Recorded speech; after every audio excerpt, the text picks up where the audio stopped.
Today I brought you another Kershaw knife, the Randon Leek designed by Ken Onion.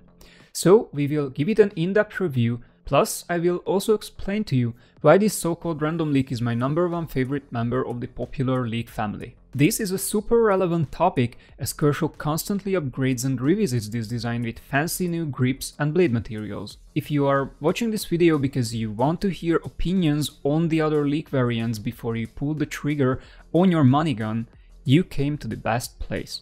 And now that I leaked what you can expect in this video, let's jump in.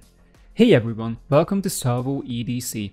If you appreciate me making this video, give it a like and subscribe to my channel. And if you would like to see my coolest knife pictures, also check out my Instagram, links down in the description. So, let me start with the #1 thing that I absolutely love about the Kershaw Leek, the spring-assisted action, which is addictively smooth and snappy. Maybe the best part about this action is that the spring is not overly aggressive and packs just the right amount of punch. It definitely doesn't kick back nearly as much as most button-actuated, fully automatic knives do. The design of this spring assist also enhances the opening action in a very simplified way. If you are already used to thumbstud openers or flippers, you will not have to learn anything new with the Leek.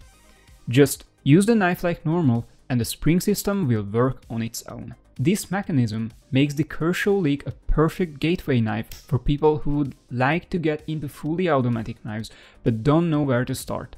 The Kershaw Leek is also an amazing pick to soften up people around you who would otherwise strongly oppose the idea of automatic knives. My mom, for example, is afraid of autofolders because in the dumb telly shows she's watching, the bad guy always shows up with mean-looking OTFs and switchblades. Of course she freaked out when I first showed her a Microtech last year, and I think my mom is an accurate representation of a large group of people who put a stigma on automatic knives only because they don't understand how fun or useful they are. So, a little bit later, I also gave her my Kershaw Leek to try. She quickly started telling everyone that this was her favorite knife in the universe. You can only imagine her reaction when I told her that the whole day she was fidgeting with an assisted blade.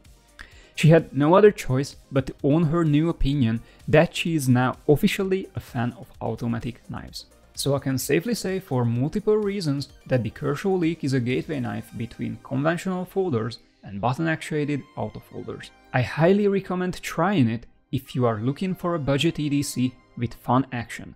The Kershaw Leek puts a dirty little smirk on my face every single time this razor-sharp blade rockets open. Besides being fun, the Kershaw Leek's action also increases functionality, as this knife never misfires. This is a huge pro as opening action is notoriously a huge problem with conventional flippers at this specific price point. If we are already talking about the action, let's discuss the lockup as well, which is also amazing on this specific Kershaw Randon Leek. And I'm being so selective with my words because the vast majority of the Leek lineup arrives with a liner lock, which is complete bullshit in my opinion. I'm not saying this because liner locks are disgusting. I'm mostly saying this because liner locks get increasingly weaker and more unreliable the thinner your blade stock is. And the Kershaw Leek is probably one of the most delicate knives in my entire collection. However, my Framelock version is a completely different story. To break a Framelock like this one, I have to crush the whole knife, which has a full steel construction by the way. Mistakenly disengaging this Framelock is also substantially harder because such a thing usually happens when you exert a large enough force on the knife. But the tighter you squeeze a Framelock, the safer it gets because your grip will reinforce the lockup and prevent a potential disengage. And I don't know about you, but I like my fingers very much. I am pretty much grown to them at this point. Due to this reason, I would never get a liner lock Kershaw Leek. Luckily, there are pretty cool Framelock versions out there, so you are not limited to the Randon Leek only. But, and this is a big but, I have one complaint about Kershaw's Framelock implementation. Just like other compact EDC knives such as the Spyderco MacB, this one doesn't have an over travel stop either. So if you have strong fingers, you can very easily bend this lock bar way far out, which is pretty creepy to watch. Also, if you manage to do this and you let it go, the scales will eventually come back and pinch the living shit out of your fingertip.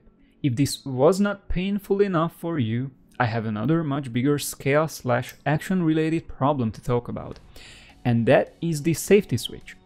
First of all, it has a very weird location that is hard to access, especially if you try to operate the knife with one hand. Probably you will have to rotate the knife around to disengage it, which is highly impractical. But even if you don't mind switching grips, the safety switch will be still very hard to actuate, because you have to interface this tiny round coated slippery screw head that is just in case also recessed. Most of the times I have to use my fingernail to get it moving, and it is an impossible mission to unlock the knife if you have gloves on.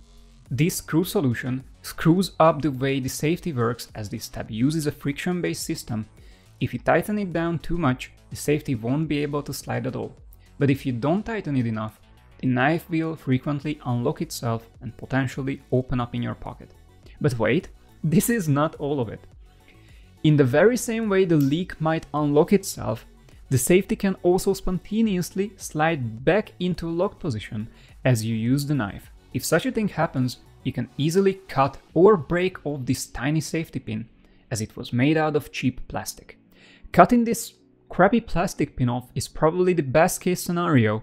The worst case scenario would be not cutting off the pin, because that would mean that you just seemingly close your spring-assisted knife, which would truly feel closed, as the negative spring tension would constantly pull the blade backward. This false impression would just further increase the risk that this knife might leak you up big time, as the assisted mechanism could easily flip and pop the blade open. Now, I genuinely don't understand what is going on with Kershaw. My previously reviewed XCOM also had crazy safety issues. I would love to see how this company tests their knives, if they test them at all, because I'm sure they could improve something in their process. These are extremely serious and very obvious safety problems. They literally poke an eye, if you know what I mean. If Kershaw would make guns, I imagine they would look something like this. All jokes aside, this crap safety on the Leek has both design and build quality issues. In my opinion, it needs to become a tactile, two-stage toggle. Also, the plastic pin should be swapped to a metal one. In this current configuration, the safety is an inexcusably poor solution, and it is easily the biggest design flaw on the Kershaw Leek. This is part of the reason why I carry this knife in a tip-down configuration. Technically, I could turn this clip around, but as a tip-up carry, the blade would go against my finger when I pocket the knife. My currently used configuration is a lot safer. This is how the Leek comes out of the box, and this way the clip also keeps the Framelock somewhat under control. All in all, I do not dislike the pocket clip.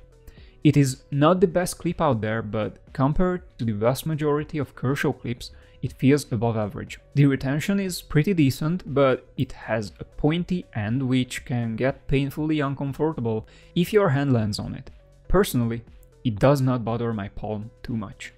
Another cool thing is this heavy stonewash finish that covers the entire knife, which makes the Kershaw Leek not only the sharpest, but also the sexiest vegetable I have ever seen. The peach emoji has no chance after this one. I think Kershaw did an amazing job with this deep dark grey color. Nobody will tell, but my knife is beaten up pretty bad actually.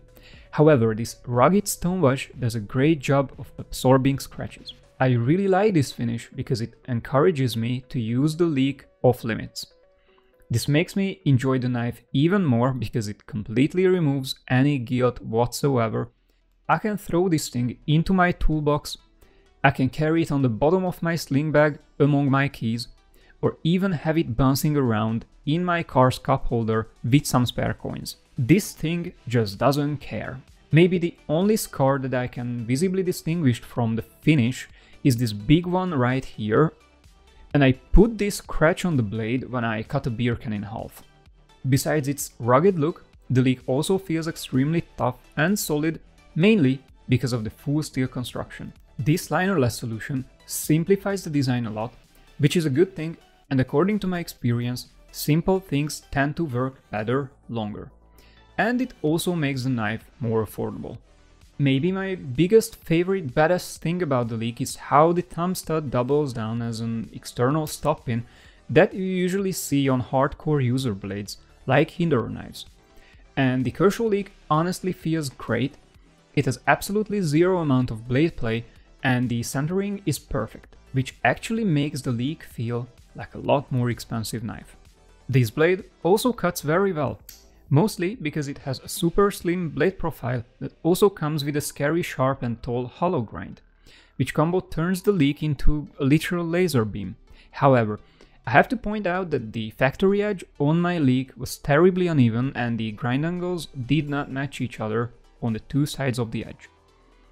As I was using the knife, I could somewhat correct this, but I think you can still spot the difference as the bevel on the presentation side starts much higher compared to the one on the clip side. This is not a huge problem if you know how to sharpen, but honestly the whole point of a knife is cutting, so it would be great if manufacturers could at least put an even grind on their products. However, this steel pick is pretty okay and easy to sharpen. Sadly, it's not indicated anywhere on the knife, but this Random Leek comes with 14C28N, which is a mid-range option and compares pretty well to CVV's Nitro V or even the pretty rare ABL. It is a pretty tough and stainless material with below average edge retention. However, steels like this one can famously outperform most edge retaining super steels, mainly because they can take and hold crazy grind angles due to their extreme toughness. Honestly, after the first sharpening, this knife cuts like a dream. I have absolutely zero complaints about the steel. I also really enjoy this reverse tanto geometry, which is the #1 reason why this knife is called the Random Leek. If you think about it, just like the base model, it still looks like the same vegetable and it still has a very similar cutting edge. However, thanks to this awesome reverse tanto design, the Random Leek gained a significant increase in tip strength compared to the OG model. 14C28 is not prone to chipping at all. However, this steel can bend like crazy. And if you dig up customer reviews about Kershaw Leek knives, you will hear a lot of customers complaining about bending tips. So in my opinion, if you would like to get the statistically best Kershaw Leek, this is the one to get. Otherwise, I would not truly recommend getting a linerless Leek, simply because there are many other better knives out there. This is a Spyderco Delica, for example. This one has the same price point and the same size, but in my opinion it is a lot safer, a lot more comfortable, and a lot more functional. It also comes in 1,000 different colors, materials, and blade grinds. Or if you want something less rugged and maybe a touch more elegant and minimalistic, you could also try the CVV Baby Banter, which knife has a very similarly performing Nitro V steel, but comes with a much stronger tip and much better ergonomy. I would recommend the Leek over these two knives only if you would like to try the extremely fun assisted opening action, or if you would love to try a super slim but still super durable entirely steel knife. But before you get one, please seriously check your local regulations, since in some states spring-loaded knives are heavily regulated. Also in Europe, having this knife might be even more difficult, because even if you could technically own one, importing might be very difficult. And I feel sorry, because the Kershaw Leek is such a cool and fun knife, and in my opinion, everyone should be able to try one. However, if you can't have this, I encourage you to come and check out my previous videos about the CVV Baby Banter or the Spyderco Delica. Thank you for watching my video all the way, and I will see you in the next one.